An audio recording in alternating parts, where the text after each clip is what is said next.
There he is.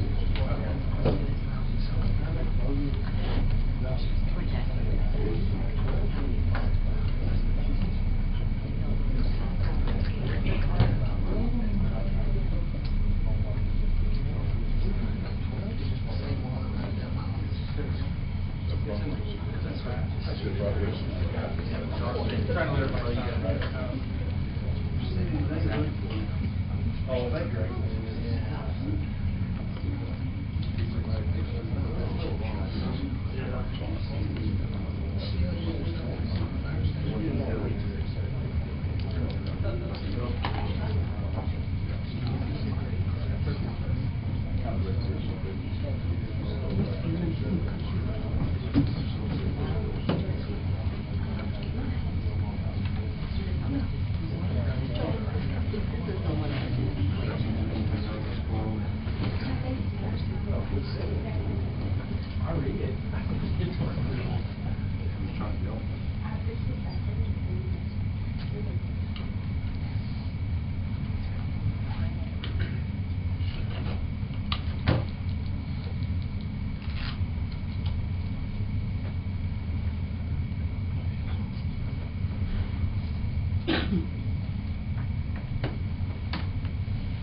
If any of y'all are WT students, I've got business cards if you need those for Kurt, or I can sign an agenda for you if you need anything. All right, we're all good to go. I've got 4:32, and at this time we will call the meeting of the Kansas City Commission to order. Commissioner Ray, education. Frank. Father, we bow before you now. We are grateful. We are grateful for the season that we just went through, the season of Easter, and we thank you for what that represents. We just thank you for resurrection. Father, we are also grateful for the city of Canyon. Father, we're fortunate that you've placed us in such a wonderful community, and we thank you for that. We ask for your blessing and your protection on our community. Father, we also ask that you will guide us through decisions that we need to make today, and that you will give us your wisdom. Father, again, we are grateful for all that you've given us. In your name we pray. Raise your right hand over your heart. Pledge allegiance to the flag of the United States of America and to the republic for which it stands, one nation under God, indivisible, with liberty and justice for all.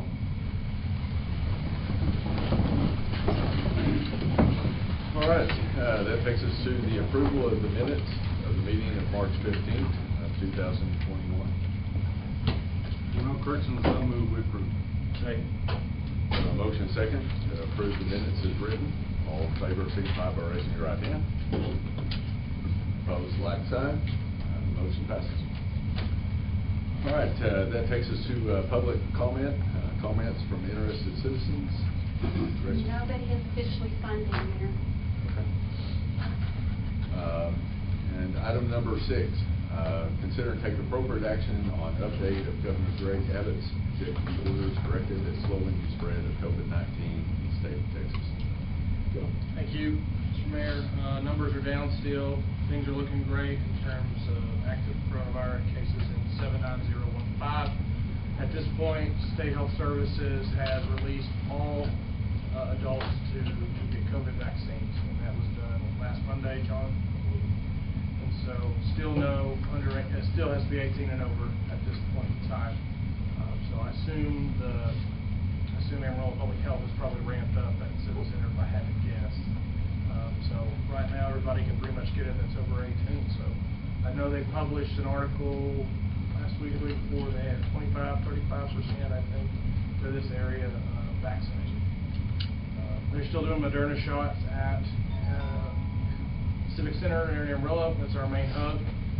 They are going to share some of those vaccines with Amarillo Family Medicine Center. John and Megan, can y'all update us on that? And we spoke to them today, and they started offering through reservations. Make a call, make an appointment. They have about 750 shots that they're going to make available at Family Medicine Center. So that process has started there too. They got those from Emerald Public Health, so they got them there. I know United had gotten a little bit more. They had gotten a certain amount of Johnson & Johnson, which was pretty much all spoken for. And so I don't know if they've gotten any more. They're working off, I don't know that they've got any more or not, but they're working off a waiting list. They have a list and they call by appointment, only because they're not geared up to handle a lot of people, because they still have to hand out everybody's heart medicine and prescriptions and everything else. But they're working through their list there. I think that he's gonna have some Johnson & Johnson.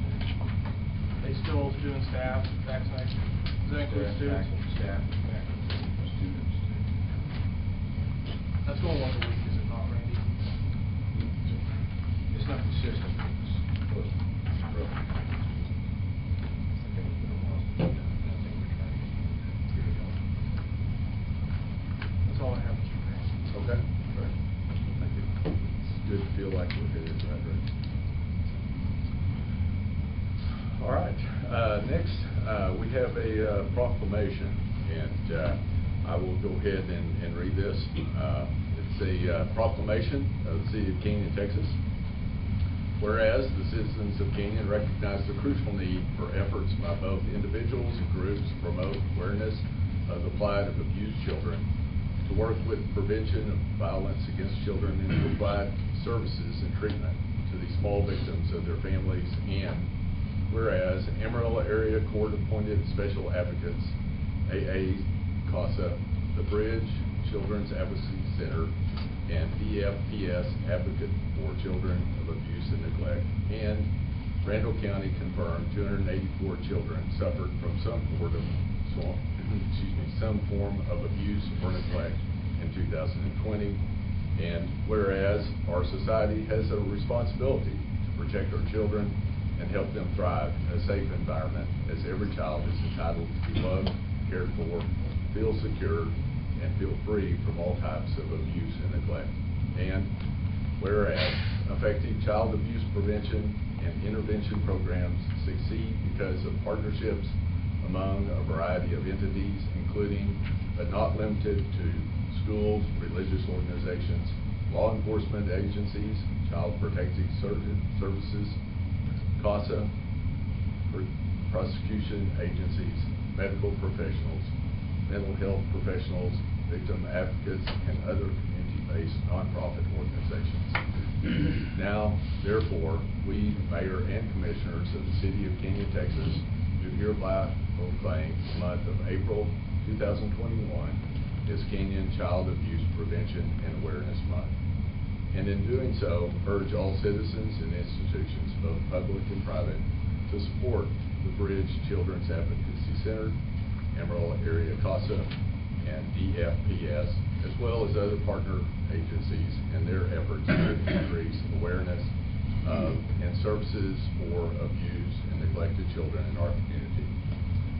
Given under our hand and seal of office this 5th day of April 2021.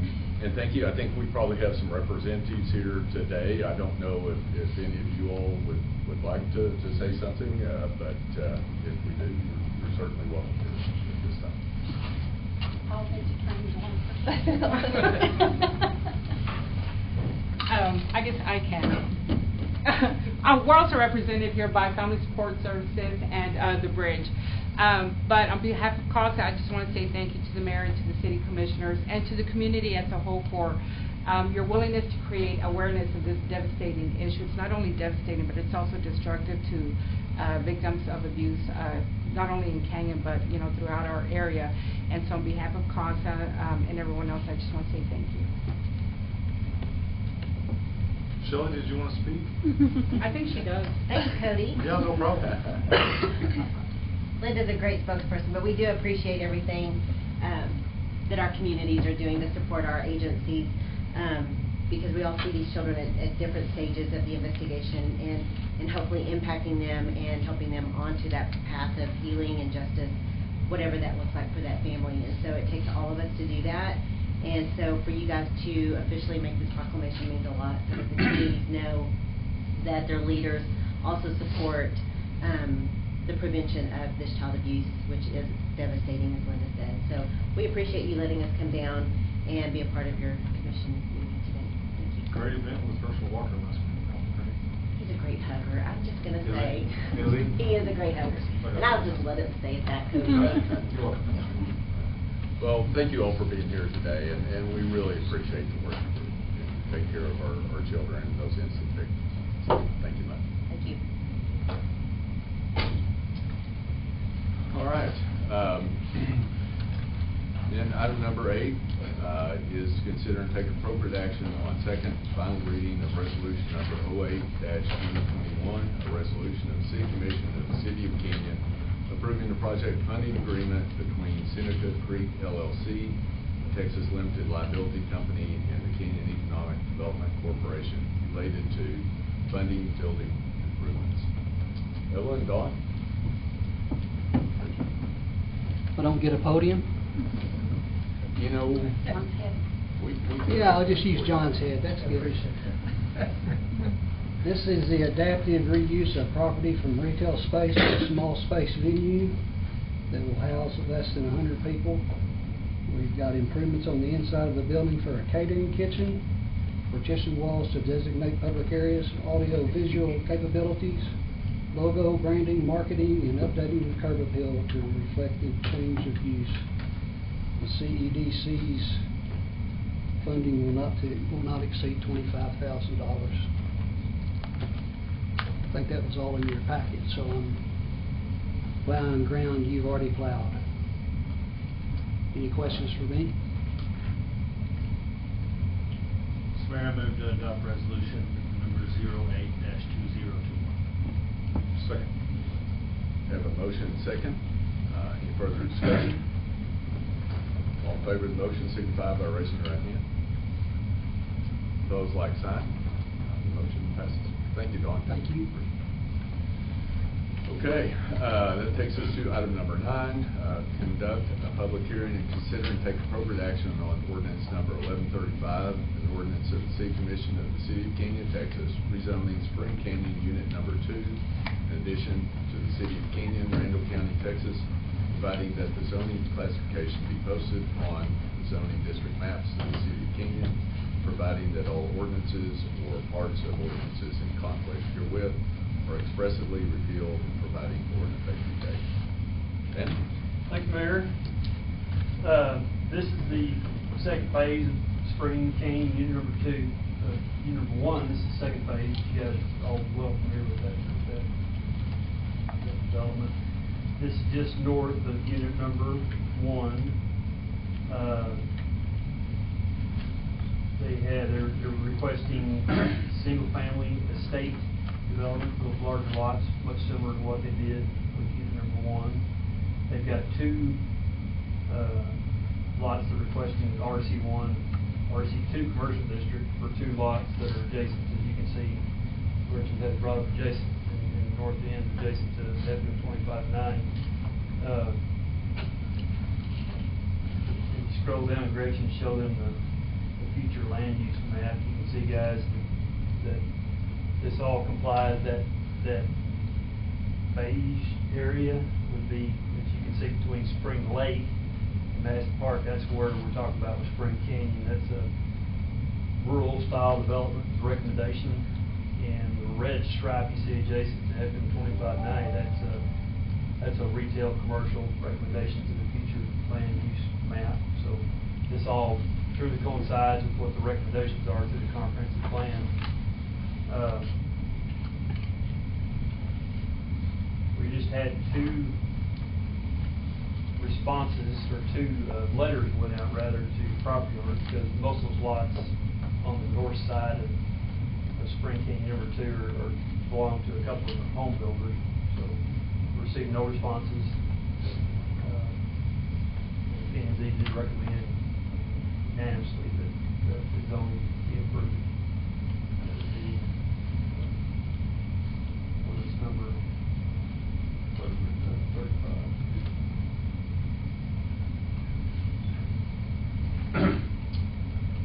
Well, then I think we'll go ahead and open up the public hearing related to this. And we have Davis is back here, and as well as David Hamilton is back there, if you have any questions for them. Okay. We'll go ahead and close the public hearing then, and we'll open it up to discussion. Dustin, Davey, would you all like to open anything up? Appreciate it, guys. We're just here to answer any questions. If you have any questions about what's going on out there, or questions for either one of us, we'll be glad to answer them this time.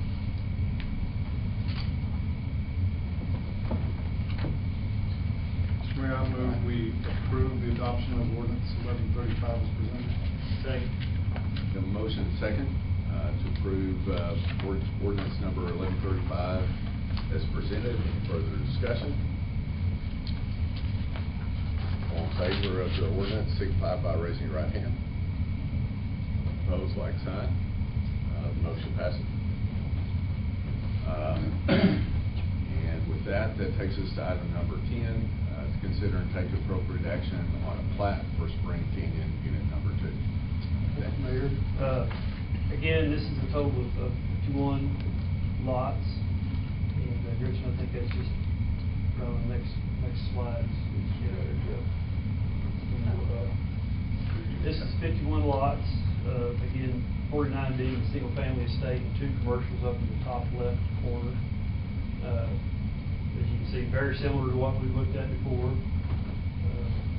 Half-acre lots could be served with city water, but they will not be served with city sewer. They'll be on a septic system, which would be the ideal size, or allowed viable size half-acre lots with public water supply and septic, not curb and gutter barred sections like we're going to see throughout the Spring Canyon development. Anything you guys like to add to that? Spring Canyon Parkway will be the exclusive road running across the subdivision, correct, you guys? Yes. It'll connect from the west all the way to the east, so when they do units going to the east, that will be a main thoroughfare through that. Is that correct, you guys? Yes. That's that one right there in the north.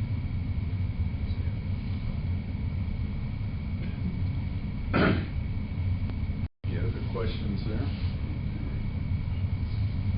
That is recommended unanimously by the community for Chuck's my example of how I dress. I think you did well, don't you? Keep it straight. Those jeans you're wearing? I'm not fully there yet. Mr. Mayor, I move we approve the plat of Spring Canyon. A second. Have a motion and a second. Is there any further discussion? All in favor of the motion to approve the plat, signify by raising your right hand. Opposed, like sign. The motion passes. David and Dustin, thank you all for being here today. Appreciate what y'all are doing. Thank you. Thanks. Thank you, guys.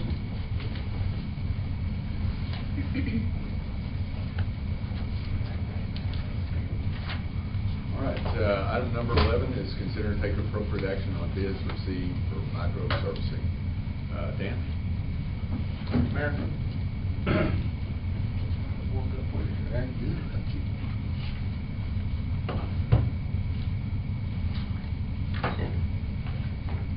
Got a little handout for y'all. Try to lessen the confusion. The map in your packet is basically just showing what we plan to do with the microservicing. And so I threw this together pretty quick for y'all to get an idea of the entire area, with the orange being what we're gonna do, chip seal.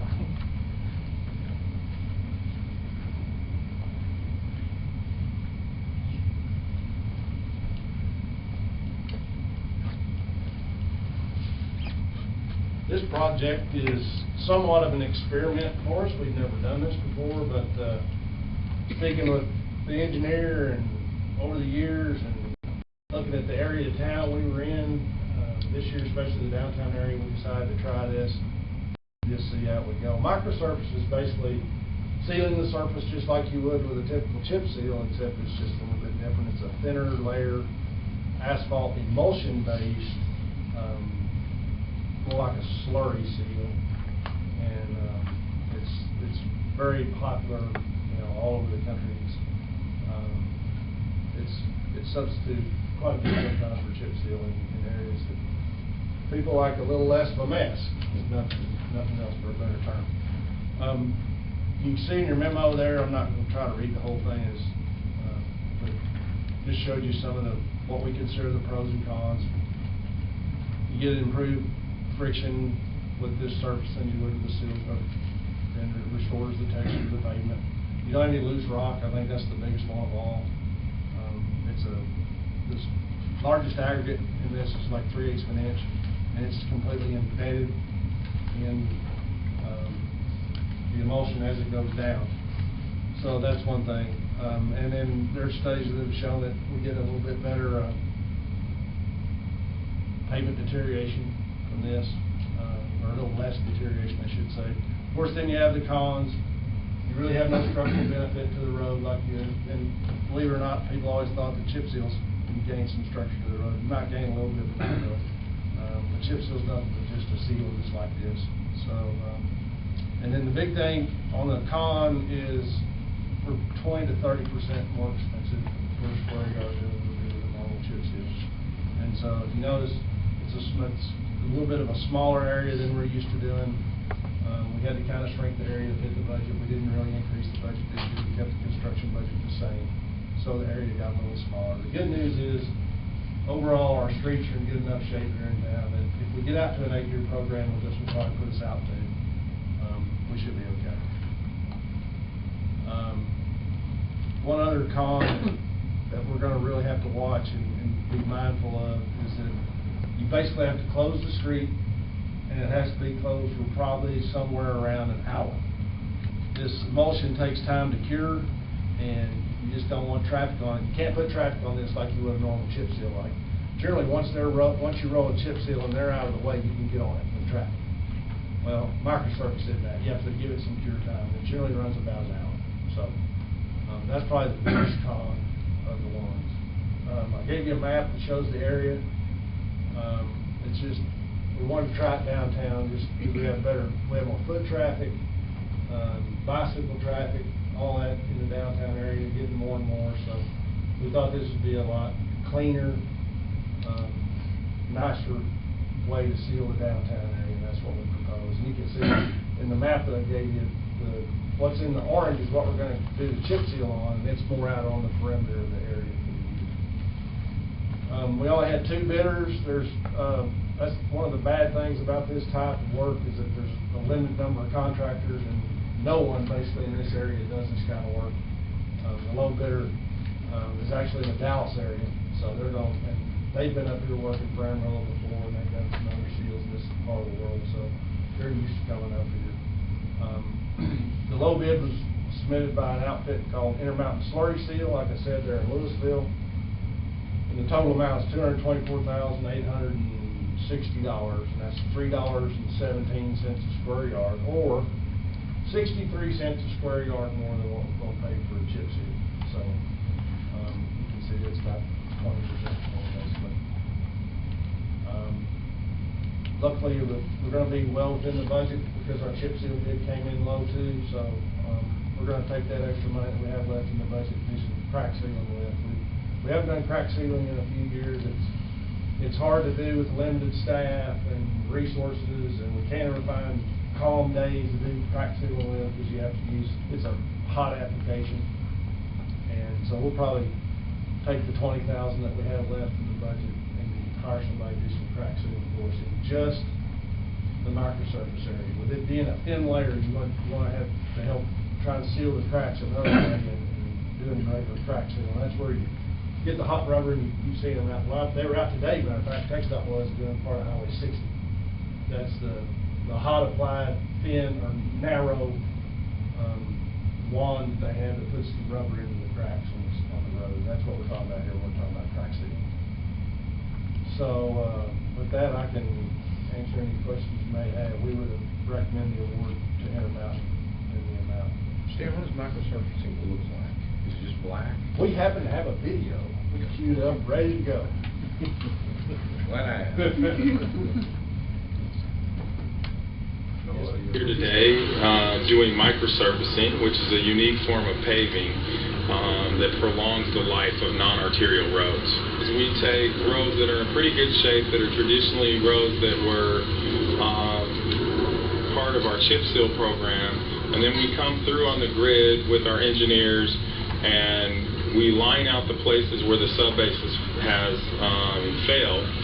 Then we bring out our crews and we dig out those subbase places, you know, usually in either 4x8 little sections or, you know, 20x5 or something like that.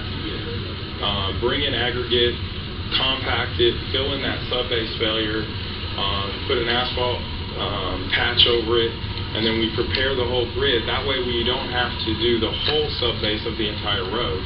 And then the microsurfacing is kind of a layer or a seal of asphalt with aggregate in it that seals and prevents water and moisture and other damage from occurring.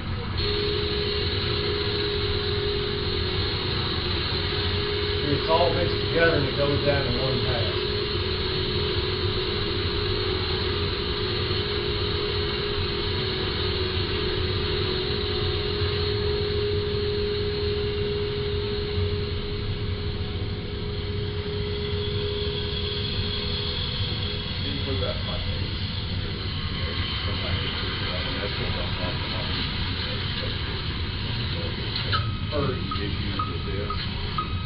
You have to be careful with microsurface when it's real hot. I mean, it doesn't go down hot like a normal seal coat or a normal chip seal. You know, the asphalt we put down, it goes down at like 350 degrees.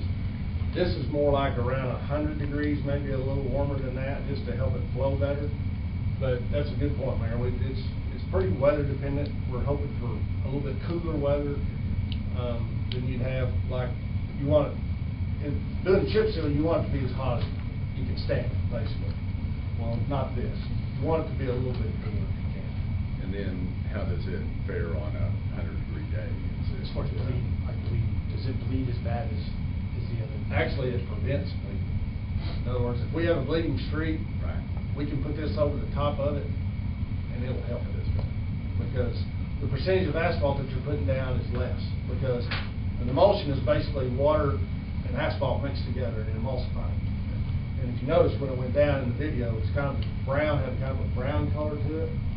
Well, if you know, well, it was hard to see, but the video they showed was actually a 2-course treatment. They'd been by that road once, and it was black underneath. And we won't be doing just a single pass on ours or a single layer. But if you notice in the video that it was black underneath, they'd already shot, or it already laid it down once. It goes down brown, it looks kind of like chocolate milk, and then when the emulsion starts to break, as they say, well, that's when it turns black, and then that's when it sets everything. It takes about an hour. I think we're gonna see how this works, so it's our first go around. Yeah, like I said, it's always one of those things that we don't like the way it fares, or like the way it holds up over traffic or whatever else. I mean, we'll go back to the old style, but we thought this would be a great place to try it, just due to the nature that we were downtown.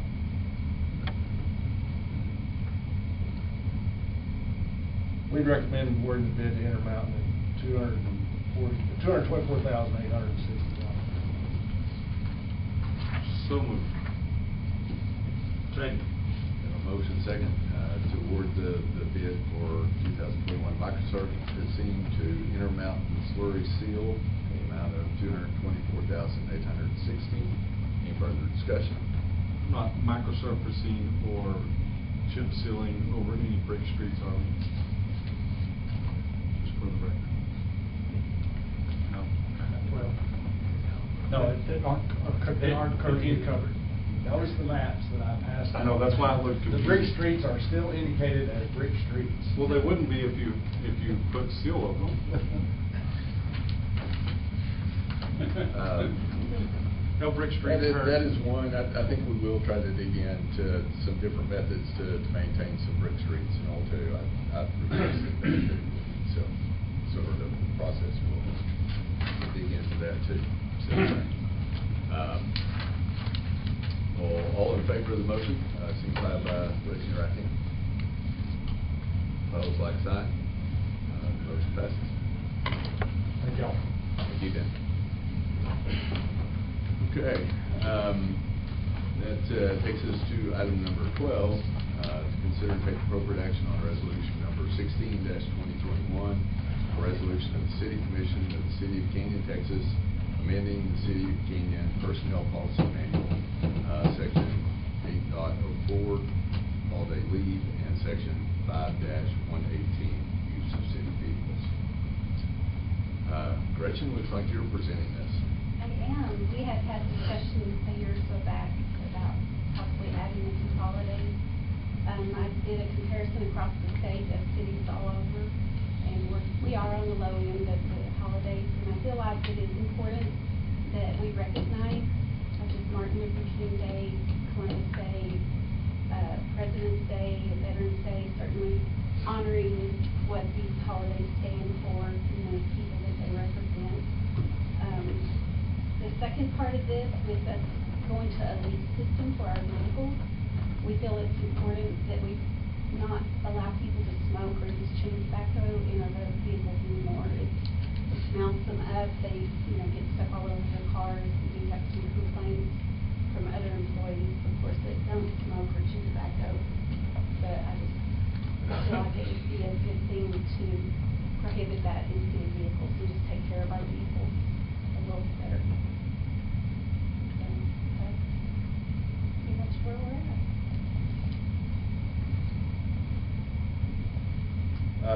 In looking at this item, I did wonder, just, adding 4 holidays, how that does affect us from a productivity standpoint, and just from, more from that, if I'm looking at how we provide city services, how that does affect us, at many at one time.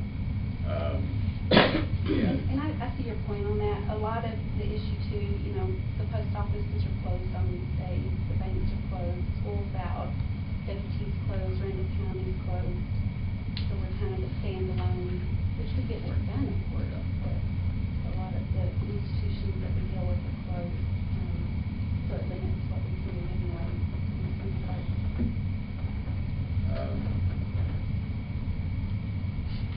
I don't know. I guess personally, I'd kind of be open maybe to doing a couple of the first year, but maybe also digging into see how that affects us. I know looking at the schedule, not everybody gets Good Friday off. I don't have much room to talk as a banker because we get every holiday in the world off. We actually don't get Good Friday off, but I think our Gold Star divisions swaps Good Friday for Veterans Day, but anyway. And I think that's agreeable. I mean, that would be fine if you just want to start. These were just the ones that I felt like had the most impact on different things.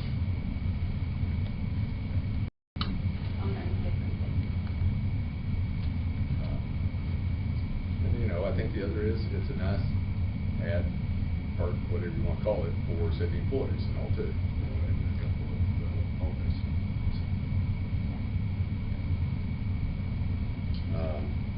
Other thoughts or? I'm all for this stuff.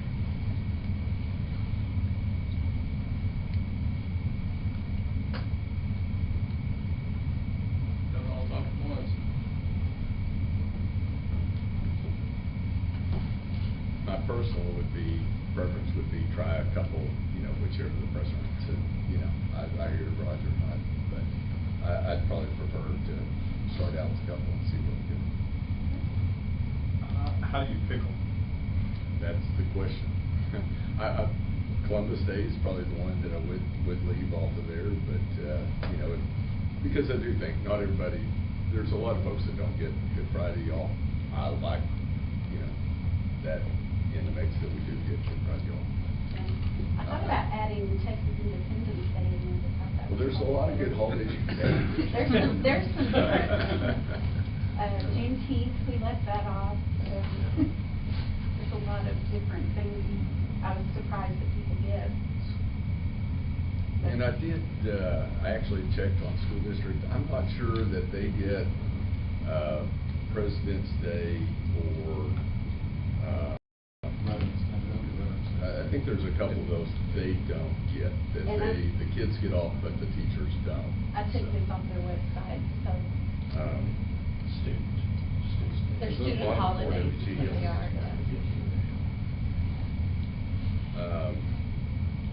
I've got an attachment here too, Gretchen. I think I looked at the there may be a student couple that holidays. the students get that teachers have in-service days on, Correct. so they're actually working. Right. And how many of these people that work in the city need to be home with their children because they don't go to school? Because the daycare's closed. This is a lot of daycare's closed. If the school's closed, most of the daycare's closed. That was the one reason I considered that would be in service days on Friday. But they get, does CST get Veterans Day off? Y'all get, does WT get Veterans Day? I don't think so. And I didn't count like spring break, or, you know, they have 2 weeks for Christmas, they have 4 weeks spring break. They generally take 3 or 4 days for Thanksgiving, so it's a longer holiday break there. So I just counted pretty much what was in line with the city for the school district in WT, since their school breaks were longer.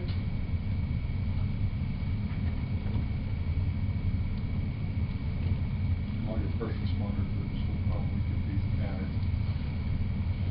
There's not a little stress on them trying to get off. It tends to be somewhat. You know,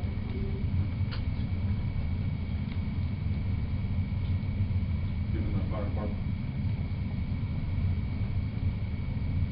Yeah, there's definitely cost to our service to our citizens, I mean, bottom line too. Absolutely. So that's the other side of it too. Absolutely.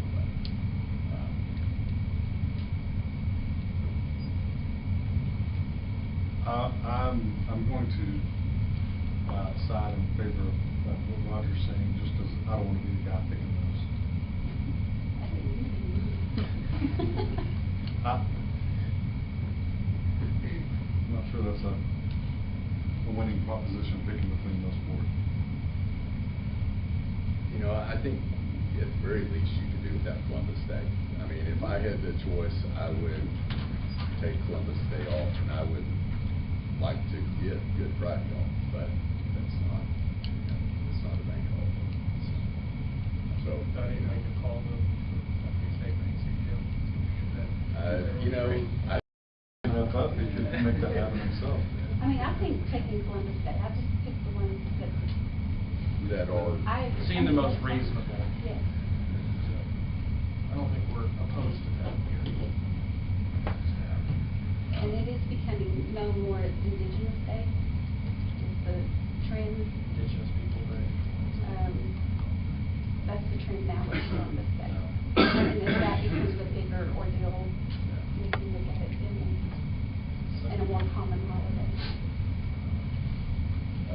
Joe, is there a concern as far as, I mean, bottom line, I mean, we're in a growth mode and, you know, being able, you know, it's less work days. So it'll be, you know, we will get less work done is bottom line. So concern there or? No doubt about that. You know, our kitty's heavy right now in the work department. We got a lot going on. Is that a con to this? Absolutely. However, part of the concern goes back to what Gretchen says about schools being off, daycare being closed. We've got a lot of parents that work here, and that is a hurdle and struggle sometimes with them in that regard. But to answer your questions, absolutely. There's no doubt that I can't disagree that it will hurt work productivity. Right? That would be irrelevant. I mean, it would be highly irregular were it not. So. But I also feel like, I know speaking for myself, it's hard for me to get away. And I think this forces some people to take some time off in a way sometimes. Not everybody's like you here. I mean, we've got a lot of good employees, but, you know, most, you know, Yeah, we have. all in all, what I see is that most folks are pretty good at taking pretty much all their vacation. We are good with 4 or 3, Mr. Mayor. That's what your concern is from the staff standpoint.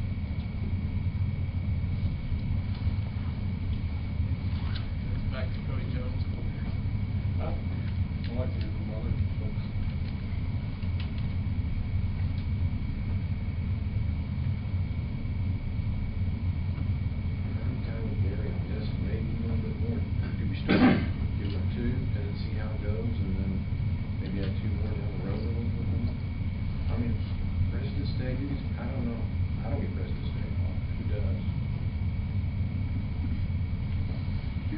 whole bunch of county employees Let's see.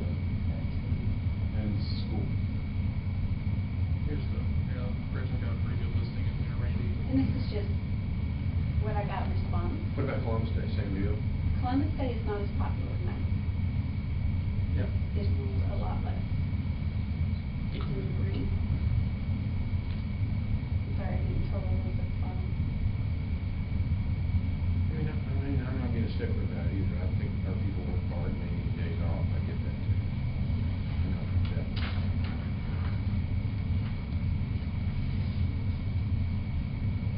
Give Gary 1 day, Columbus Day off, make motion to free. Is that a motion? No. They said it in the form of a motion. No. Okay, I'll make the motion. Second.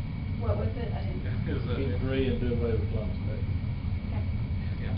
And are you all good with the no smoking in city vehicles? Yes. You have a second?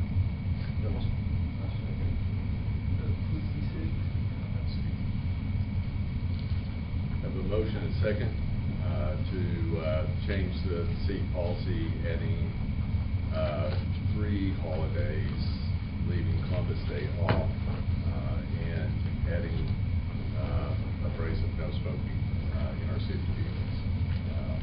Is there any further discussion? All in favor of the motion, signify by raising your right hand. Opposed, like sign. Thank you. Motion passes. Thank you all. The employees, when they saw this on the agenda, were really excited, so they'll appreciate that too.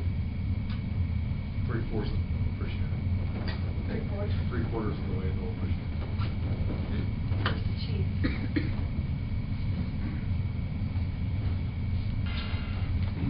Okay. That takes us to item number 13. Consider and take appropriate action on proposal to recodify the existing code of ordinances for the city of Kenya from Franklin Legal Publishing.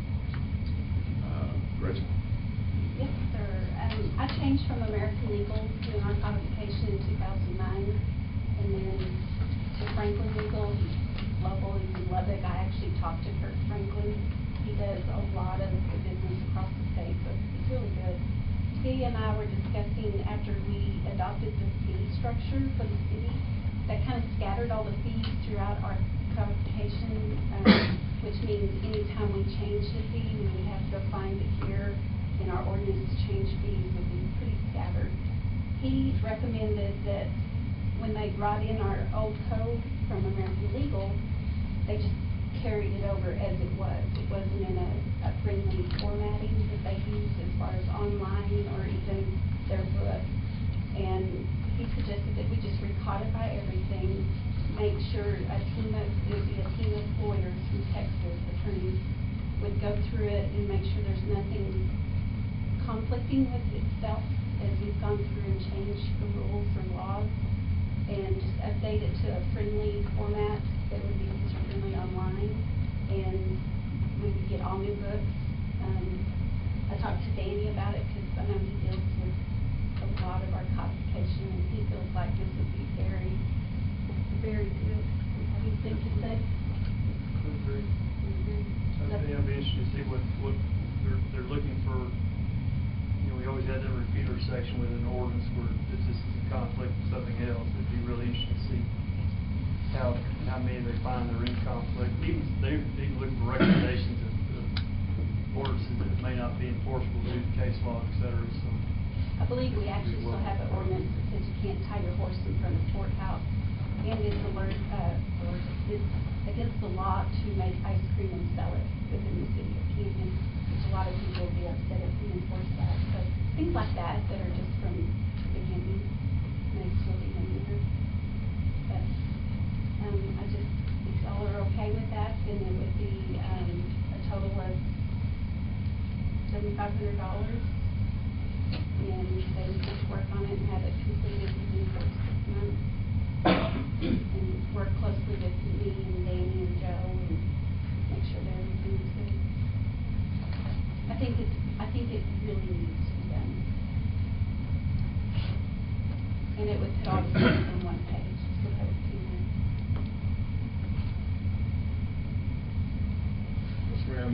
move staff to move forward with the process to recodify the existing City of Canyon Code of Ordinance. Second. We have a motion and second. Is there any further discussion? All in favor of the motion to move forward with the process to recodify, signify by raising your right hand. Opposed, like sign. Motion passes. Thank you. And once it's done, we will bring that back to you to look at the complete codification, and that will have to be formally approved by this body as well. Good deal. Thank you.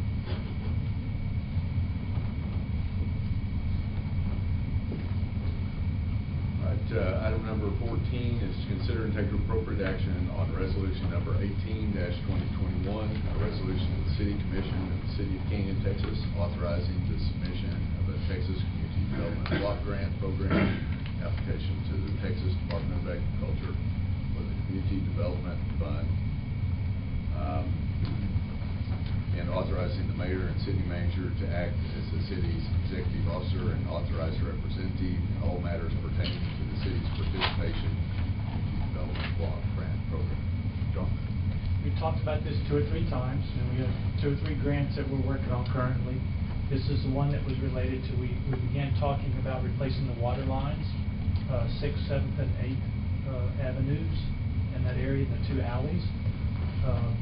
I'd like to thank the Public Works staff and the Water Department staff for assisting me in beating the streets of 6th, 7th, and 8th. We are very familiar with those streets. We've met many of the residents, and they're really nice folks. Because we had to get a survey from the folks that live in that neighborhood. So we've done that. One of the program objectives, it has to be low, moderate income. Our city has struggled with that aspect, and so in that case, when we can't meet it with census data, we have to do what John just said. We have to go door to door asking household incomes. And so we asked folks, who lives in the house, how many people, are they all in the same family, and then there's an income question that we have to ask. Are they below or above a certain income based on the number of people that live in that house? And everybody was very open to answering our questions. We explained to them we were trying to get a grant to help them out. So that went very well. As we moved through there, we found out that we did qualify. That neighborhood that we picked did meet the criteria that must be met socioeconomically to move forward in that grant process. As we turned that project over to Brand Engineering, who won that bidding, that process, they began to look at that, and as we looked at that, we determined that if we were going in there at that time to replace the water lines, it made sense to do the sewer line at the same time. They're the same age, and I think we ran into, just like we do in many other alleys in the older part of town, the spacing of those things became an issue. We weren't sure that we would be able to go in there and replace that water line and keep the appropriate spacing with the existing sewer line. So we ran into some issues there. So at that point in time, we switched gears and determined that if we're going in there, it was time to do both of those lines. They probably went in at the same time anyway, so they would both be aged and time to be replaced. So you can move on down there. We've got an estimate of, if the project expanded, the total cost would be $723,000. The grant would be for $350,000, so our contribution for the city would be $428,310. So at that point in time, we felt like that was still worth our while and were funds that we wanted to move forward with. So we're coming to you today in order to move forward with the grant process.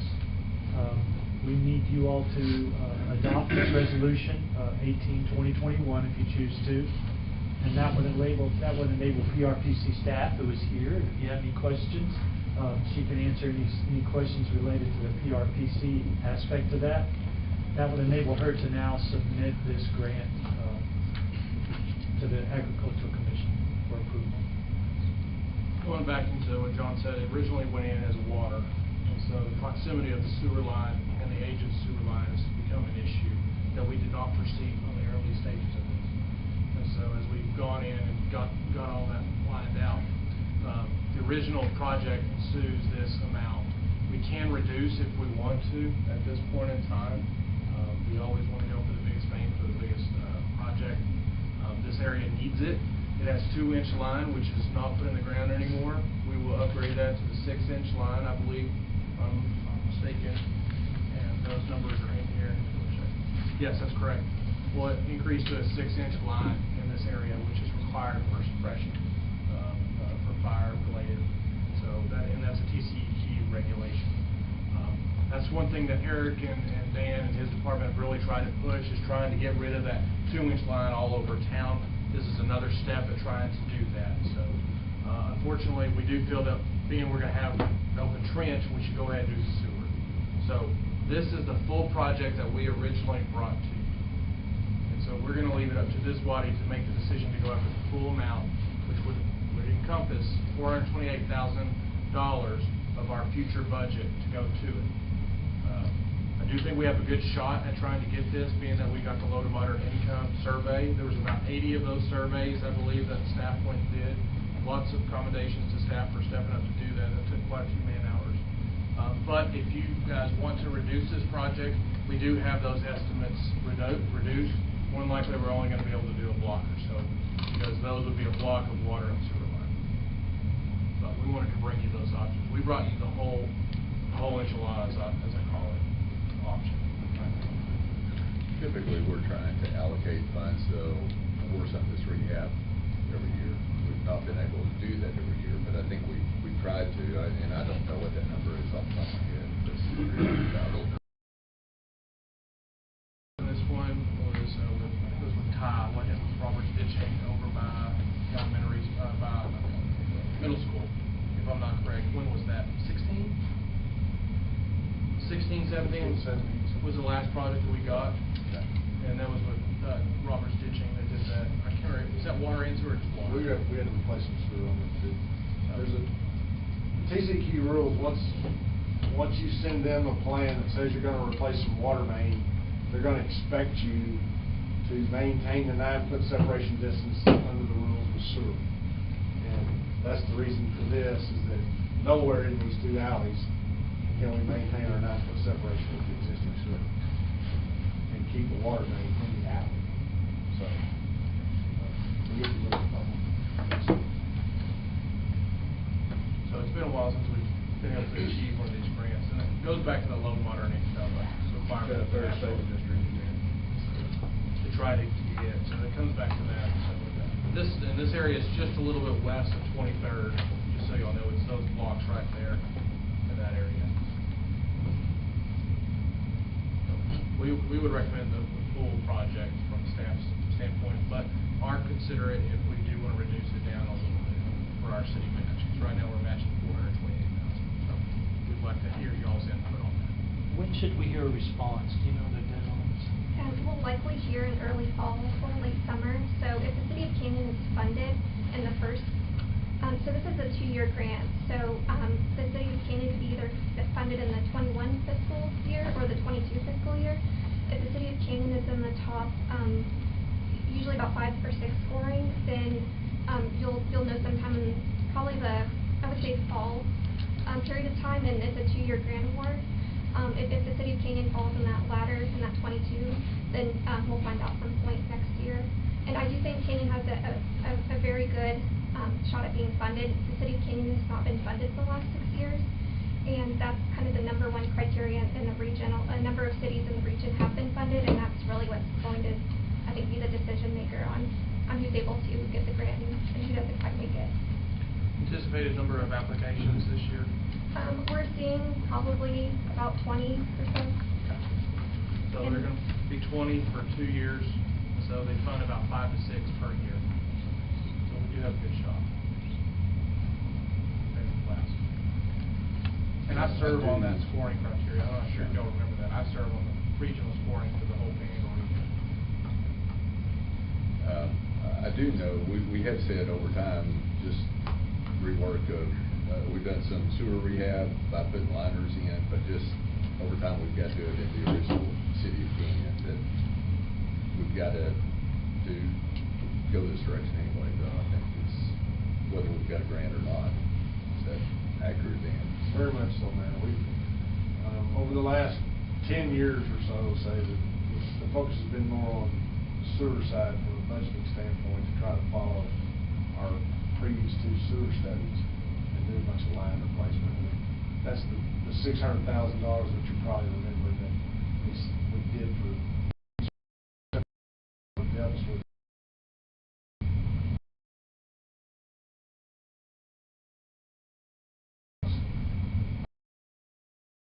One time I counted like 50 or 60 blocks of 2-inch water main we had in this town. And that's just can't always service the town. It's too expensive. We have another sewer project in the same vicinity right south of there at the school as well. So we already have that project ongoing. It's going this summer once the school lets out. And so, I mean, we're doing lots of sewer in this area. It's definitely a necessity. But you are committing to future budgets this amount of money. So it is a big decision to be made. And with that, we have the Fifth Street project going on right now, so really you could say that in Old Town, where the brick streets are still around, we're doing a lot of work, which is good, which is what we're supposed to be doing, is going back and trying to help those parts of, the original parts of town, because we spend a lot of money in new parts of town already. So what happens if we don't do this? We lose the grant and we're eventually gonna have to do it anyway? Eventually, one day, yeah. I don't know if these are original lines. Do we have any idea if these might be original lines, Dan? I would say yes. At least the water. The water could be original lines, so. More likely the sewer too. I would suspect so, knowing the size of these. They will fail. It's just a matter of when.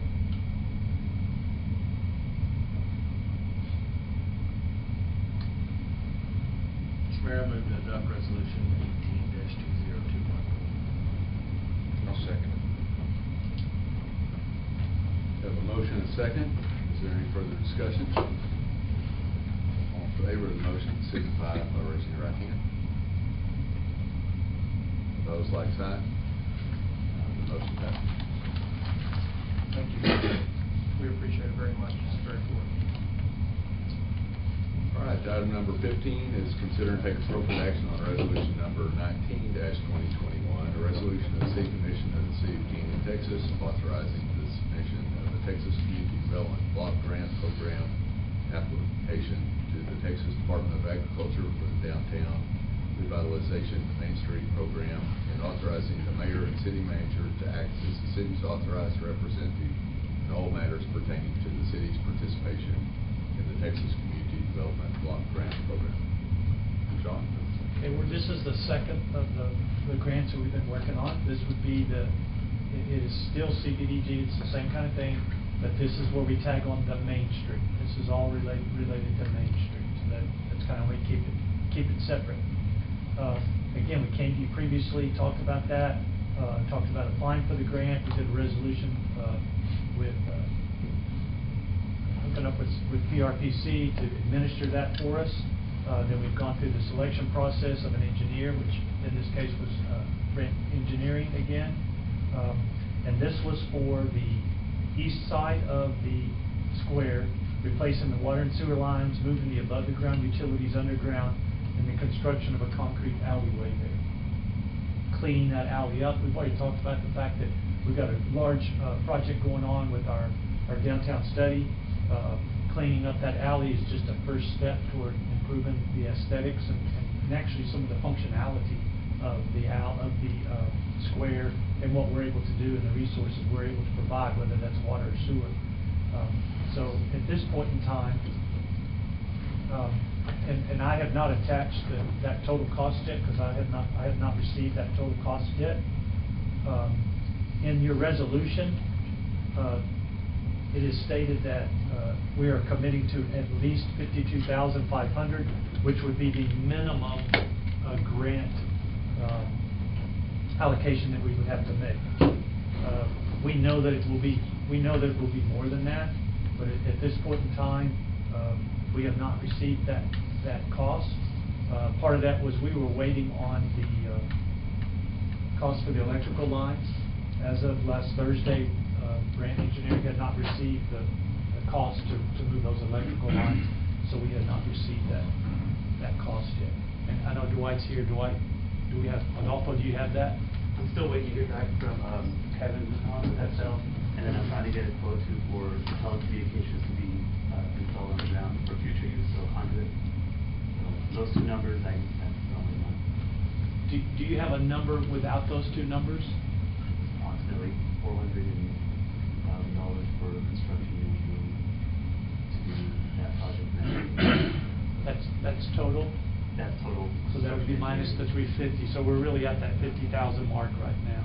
Yeah, and then And the additional. Your additional will be matched. Thank you. This program did lower from $500,000 to $350,000 this year. So just so everybody knows, because we applied for it last year for 2 alleys, but we were unsuccessful, and this year moving into it, they've done it at $350,000. So we're just doing 1 alley. And we would have waited on this, but we're in a time crunch as far as to get our application in, to get everything done that we need to do to have the application. This is one that we did not qualify for last year. We scored 70, I believe is what ours was, 70 or 72, and they funded down to about 88, 87. There's about 12 points, if I'm not mistaken, 12 to 15 points in there that are socioeconomically related.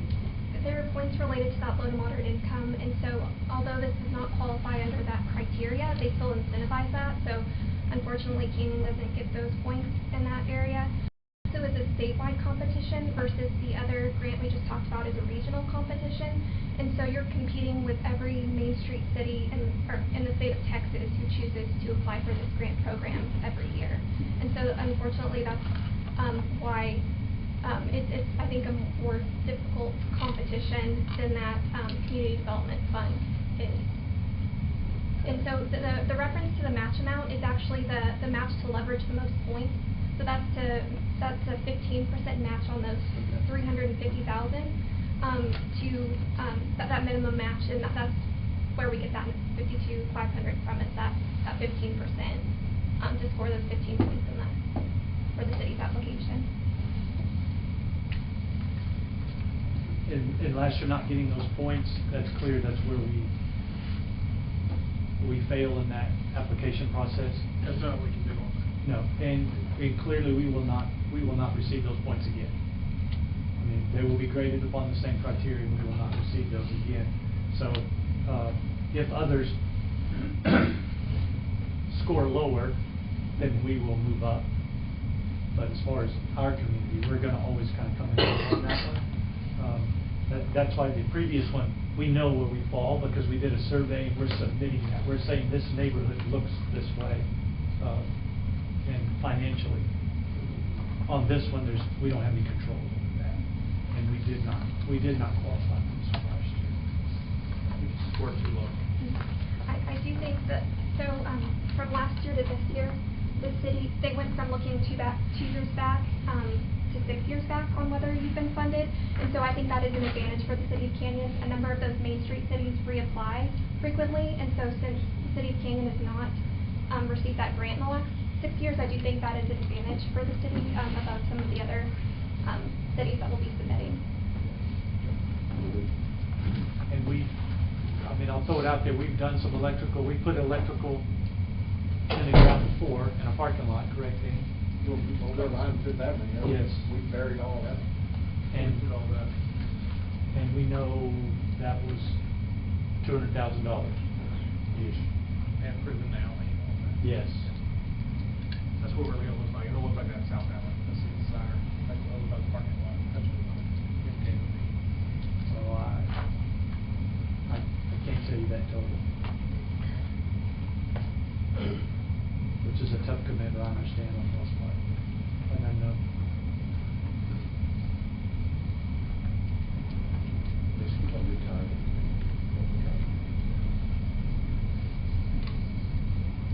And so, make sure I'm clear then, so we're committing at least the 52.5, but We've got other expenses that are not. plus or minus in week don't have to go that route, or are we committed to do the whole thing right now?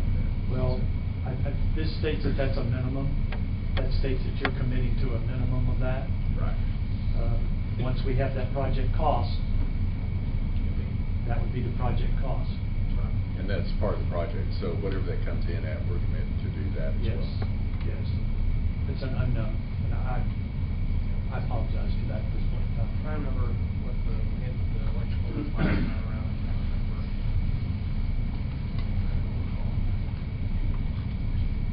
I suspect it'll be probably double that. Roughly double the 50, yeah, so we're looking at 100. Okay.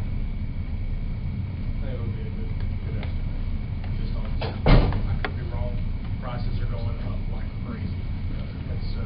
That's a hard thing to guess in today's time, so.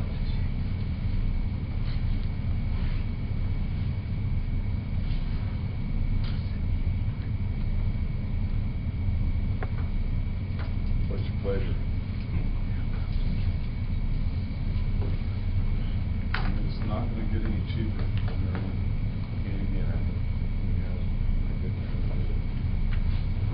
We're getting a large grant, I mean, if we get it, we're getting $350,000, that's not City of Canyon tax dollars. I mean, it is federally, but it's not property tax dollars.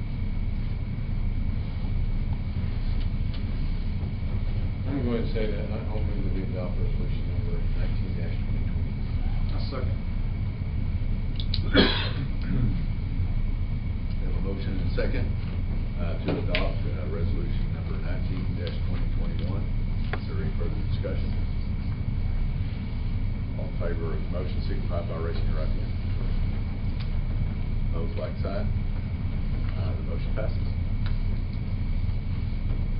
Thank you. All right, then item number 16 is consider and take appropriate action on resolution number 2021. Resolution of the City Commission of the City of Keeneland determining that an area of the city contains conditions which are determined by the public health, safety, and welfare of the community and constitutes a slum-flooded area. John? Once again, we all kind of almost cringe when we have to pass a resolution similar to this, but this project is associated with the repair of slum and blighted areas. So that alley needs to be repaired, and so at this point in time, we just need you to, if you so feel moved, to pass resolution 2021. See, one of the others, there's 3 national objectives for HUD's community development program, slum and blight, low moderate income. This is another one of them.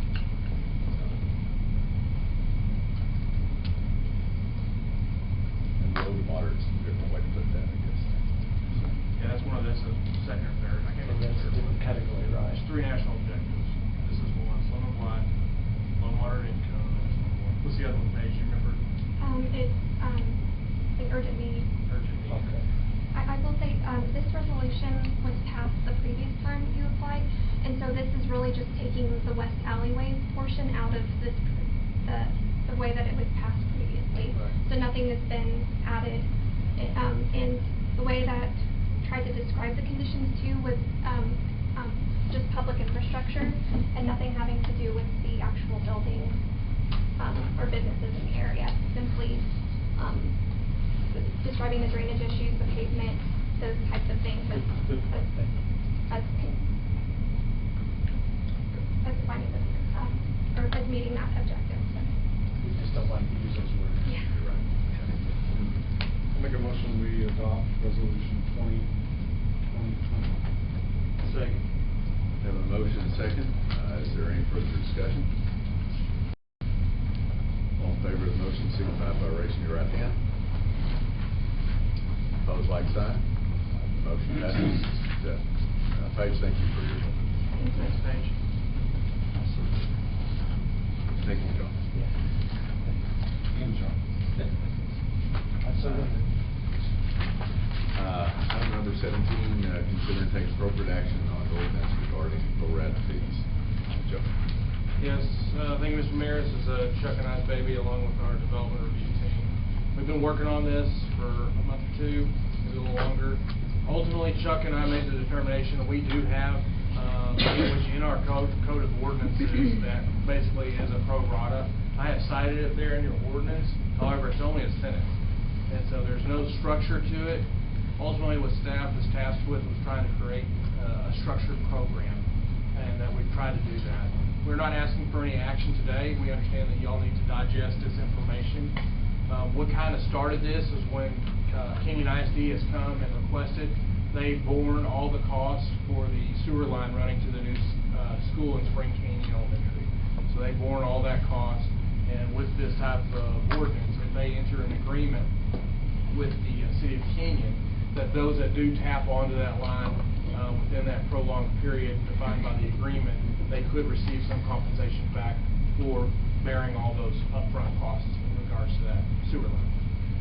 Being at that, I've included quite a bit of detail in this ordinance and pretty much everything I just said. So one of the facts that we went through, Public Works brought up, they thought about more than just water main and sewer mains, about adding a lift station. I have incorporated that into here. I stole that from Plano, some of their language. They have the lift station aspect. You could do it in a similar aspect as we would water and sewer line. I don't know if that'll ever happen, but I know staff wanted to look at that opportunity to do such.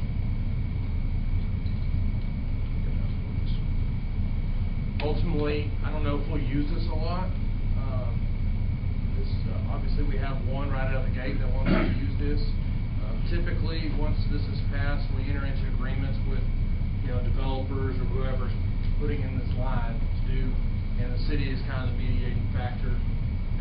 They put it in, they bear the cost. We agree with those costs to make sure it's all comparable, because that entity will take up some of that line, and then ultimately we'll determine a payback on what that would be if anybody taps into it. So I can get into a lot more in the weeds of this if you want me to, but I'd love to hear any questions y'all might have in regards to this. Like I said, we already have it in the ordinance. We're just making it, we're just modifying it and making it more robust. Mr. Hester, would you like to add anything to this?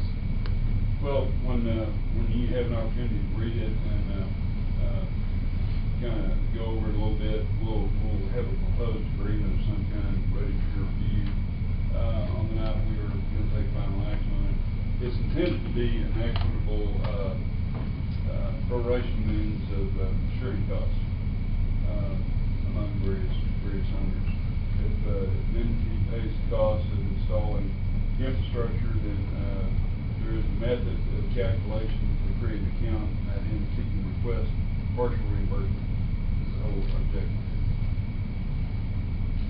Sort of an equitable cost sharing mechanism. That has to be instituted by the developer or whoever's bearing the cost. So it's a 10-year maximum on reimbursements. 20 years. So it's whoever's bearing that cost. The city can't go out and institute this. The city could participate in a pro rata fee if they team up with the developer. The developer has to request it for it to happen.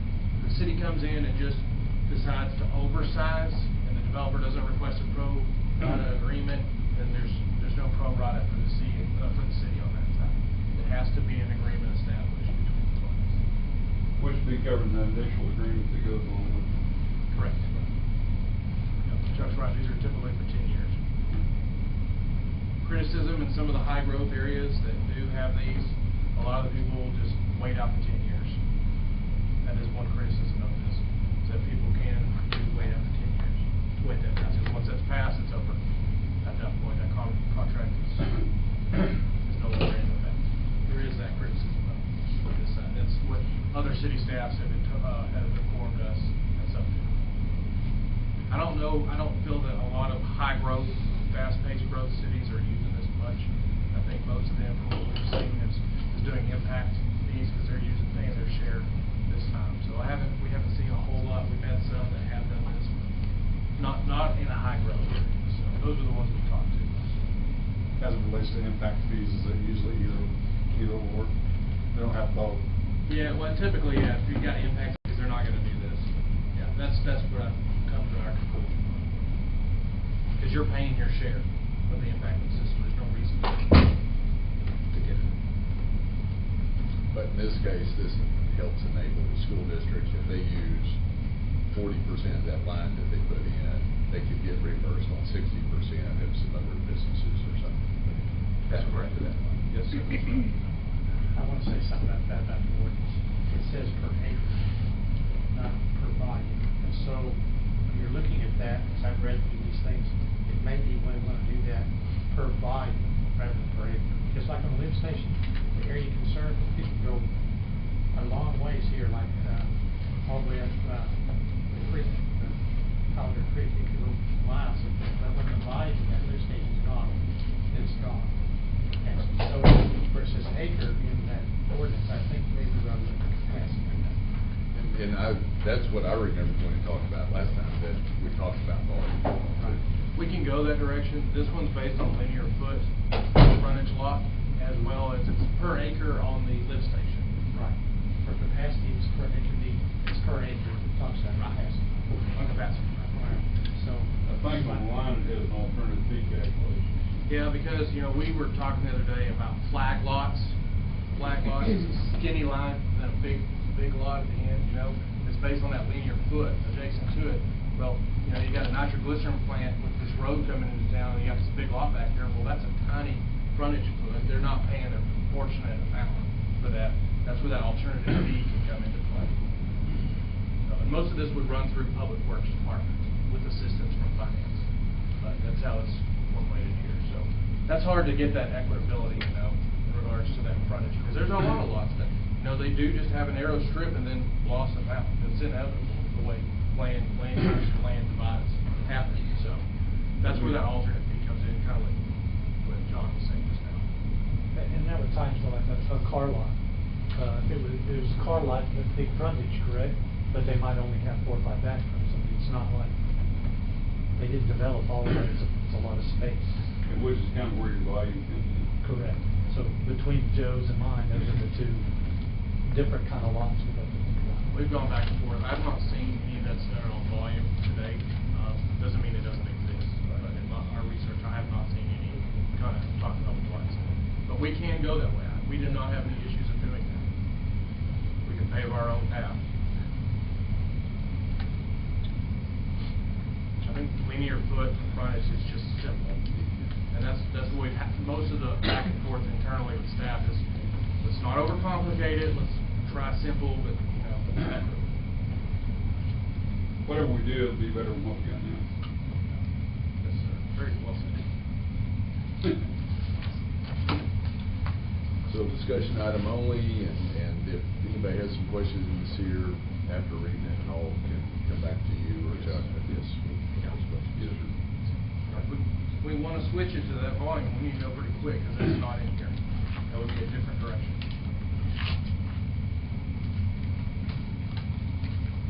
My thought is, it's worth y'all looking into it and, you know, recommend it back to us next time. We can do that. Yes, sir. All right, takes us to item number 18, executive session pursuant to 551.087.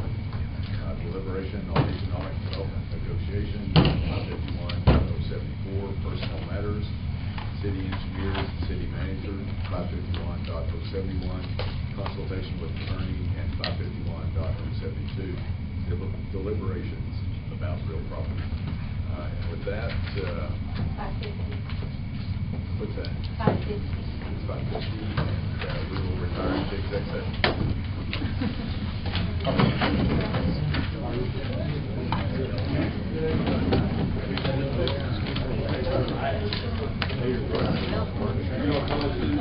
No, we work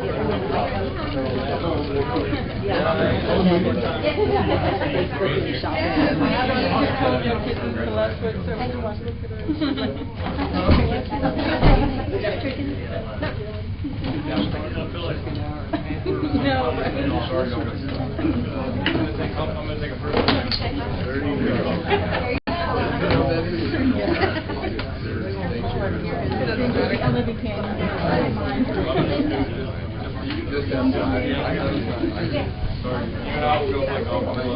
I'm working at Friday. We finally got one over. Yes, sir, it's all been signed.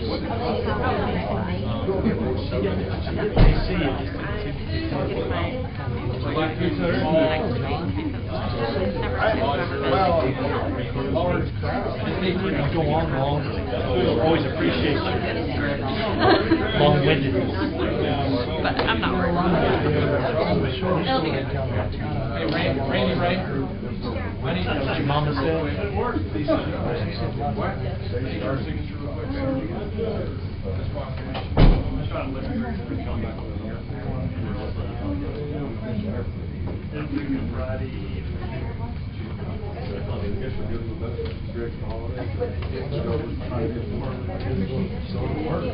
How are you gonna?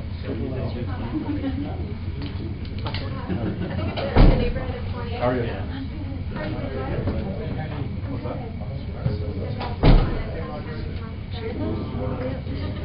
Yeah, well, and then they moved it to the downtown. Remember up. That's why it's community development, so we have to do that, concurrent applications, like going, so. No, it's just six of us right now, we traditionally a department of five, but we haven't had lightening of our workflow, it's been things, to keep those things what they could be like, we had out.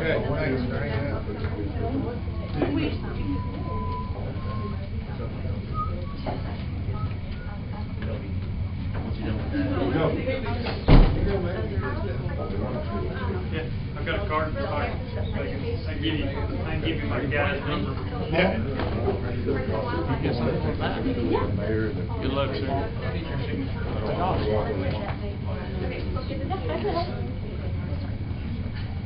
Yeah, everybody. Good, how you doing? Good. Good luck back there. I think if we want to do the picture right in front of that little view. How are you doing?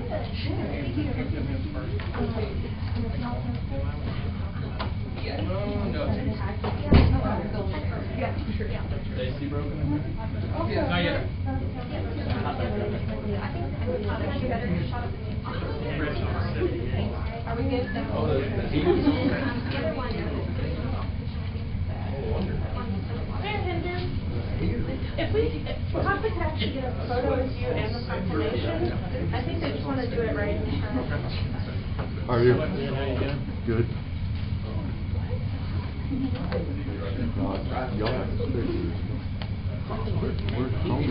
I'm going to the house. I'm going to have dinner. Maybe No. Oh, yeah, that one. Yeah, that's right. Jeff, Do y'all want to hold that right in the middle? we shot it and then we're supposed to be coming out there.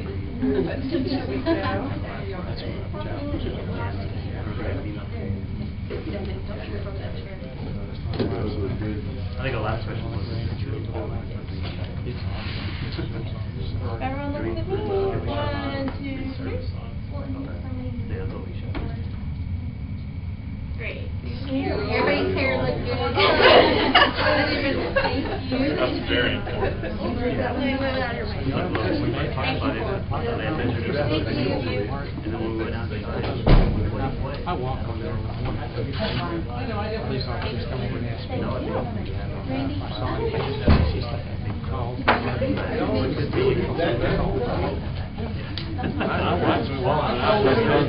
Sometimes we don't.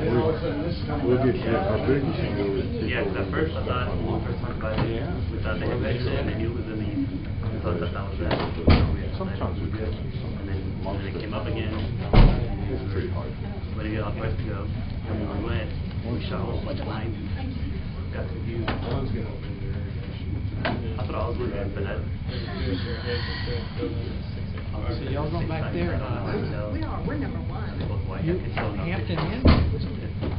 Is that number one? Hold on, No, we're the first one on the agenda for in there. What's on the first one on the agenda? It's the first one. the EDC. Well, we could also try 4-line integration. Huh? So. It should only take about an hour and a More half. stuff like sit down and. Good, I'm glad y'all are gonna quit, and I love it. Good job. I have fun with it. Later. You're getting ready to Yeah, that's why when we had Jason out there, she was. Good for you. So that kinda helps with the grumpiness. I came about that close. Didn't even I am. I said, hey, you made four of that last email. When's this all happen?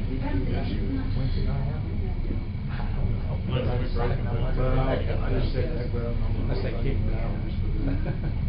Somebody says, they want to be mine. Officially, not the charge. Yeah, and I thought we were gonna coordinate with y'all and just use Jeff. We wanna make sure someone's there with the city when we do that. I don't wanna get our hands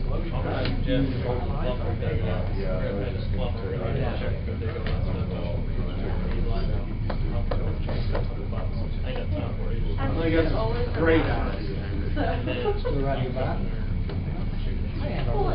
We still need to have our guys there, and these guys. Yeah, we're the. Because they're working for us. Right. He's around all the time. So you've healed yourself. They've always said. Stay. Yeah. He just won't pay the plumber twice.